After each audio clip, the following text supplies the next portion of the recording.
Hello, ladies and gentlemen. Welcome to this next module. Today, we're going to be going over building seamless SOPs, or better known as standard operating procedures. All right. So today's itinerary, we're going to be going over team member SOPs, the roles and responsibilities, SOPs for internal communication, sales process SOPs, structure for each one of your sales calls, depending on if you have a 1-call close, a 2-call close, it doesn't matter.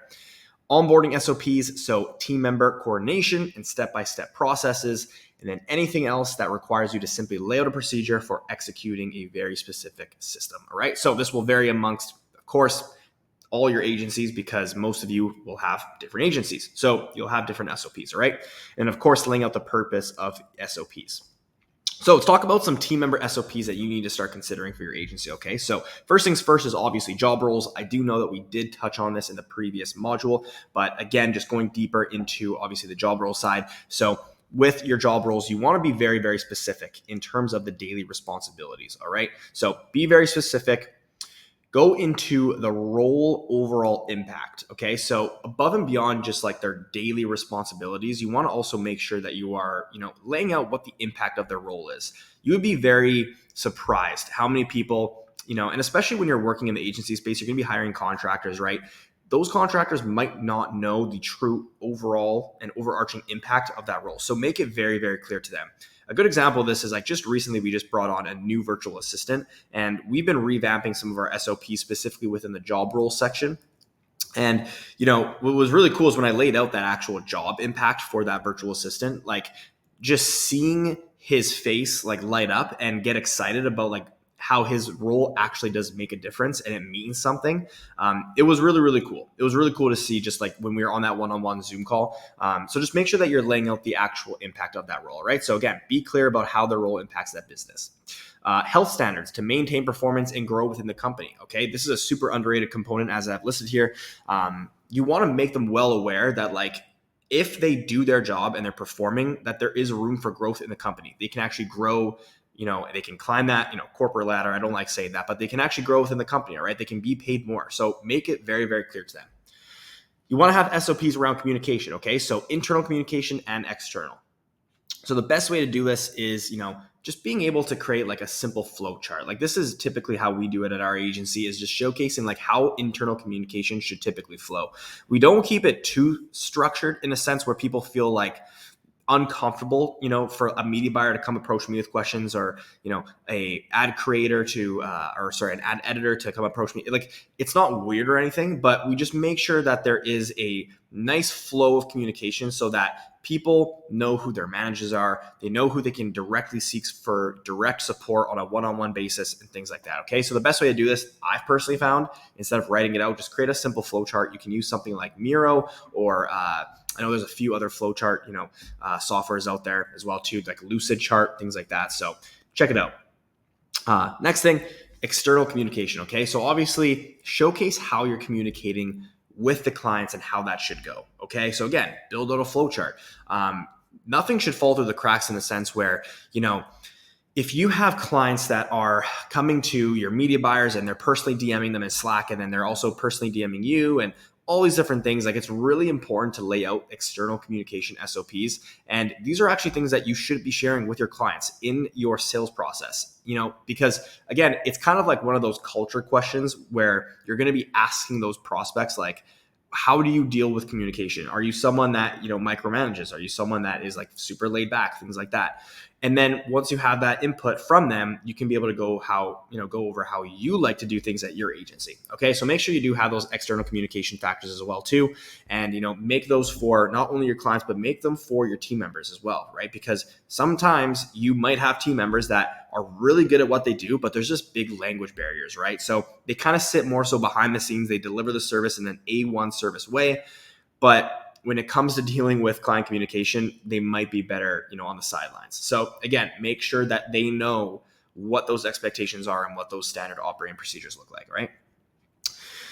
Next SOPs to be creating and looking at is your sales and client meetings. Okay. So build an SOP for every one of your sales calls. This includes if you are a 1-call close or a 2-call close, it doesn't matter. My agency does a discovery call and a strategy call. We may rarely have a onboarding call, just if we need to like finalize a few more details. The client wants to jump onto the call to pay the invoice on the contract. so on and so forth.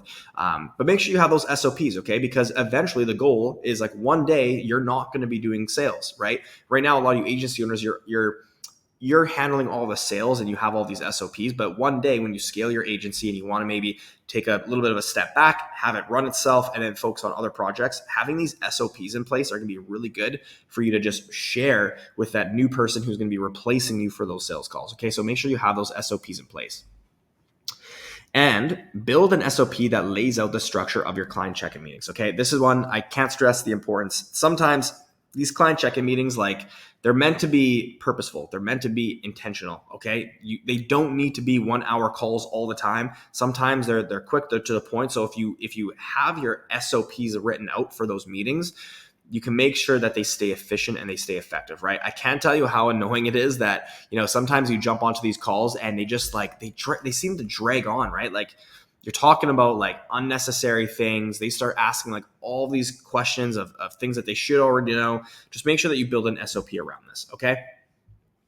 Onboarding procedures, of course. So make sure that you're creating team member procedures. So, a SOP is going to look different for when a client comes on board for your media buyer compared to when, your copywriter, is onboarding that client and they're unpacking their copy and all these things. So when you bring on a new client, make sure that your media buyers know exactly what they need to be doing. Make sure your copywriters know what they need to be doing. Make sure your ad editors, whatever it is, like whatever team members that you have in place in your agency, create some sort of procedure for them to follow when a new client comes on board. This is going to help you just remove yourself from another area of your business and just make sure that like when a new client comes on board, everything is good. Like, you just kind of like, you sit back, you let everything happen, and it's really nice, well-oiled machine kind of running for you, okay?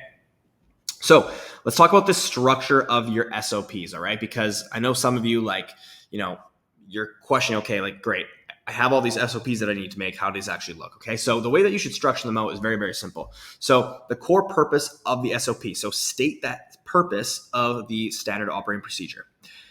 Then you need to create simple and direct steps to complete that procedure. So the way I always communicate it is, if a baby can understand it, it's very simple and it's very streamlined. And it's straightforward. Okay, so make sure a baby can understand it. You'll be good to go. And you want to list it out in a bullet point sense, so that people can follow through on those steps to actually complete the procedure. Next, you're going to assign team members to the procedure. Okay, so if this is a procedure for media buyers, assign them. Right? If this is a procedure for your editors, assign them.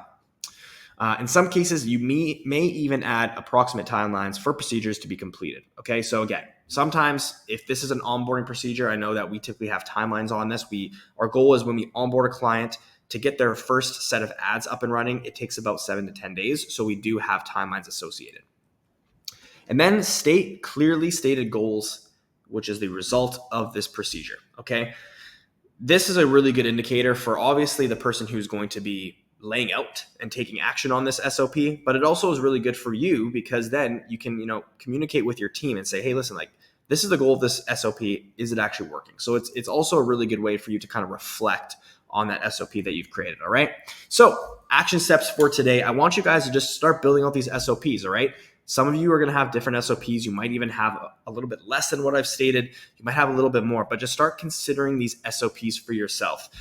One thing I will mention to you guys is, obviously, we're going to be adding to the plug and plays to this quite extensively, just because there's so many SOPs that my agency has that I want to be able to share with you guys. So we will be adding tons of SOPs in the notes section right here. And we'll just continuously add a lot of those links into the plug and play section. And then basically all you need to do is open up those links and get access to all those SOPs that my agency personally utilizes. So stay up to date with that. We will be dropping all those links and dropping updates that we make on this module inside the Discord channel. So just make sure you're staying up to date, and then you can get access to all those new, revised, and updated SOPs and plug and plays as they come out. Okay, so that is it for today's module, ladies and gentlemen. I hope you guys have an amazing rest of your day. Crush it with building out your SOPs, and I will see you guys in the next module. All right, have a good one, and we'll chat soon.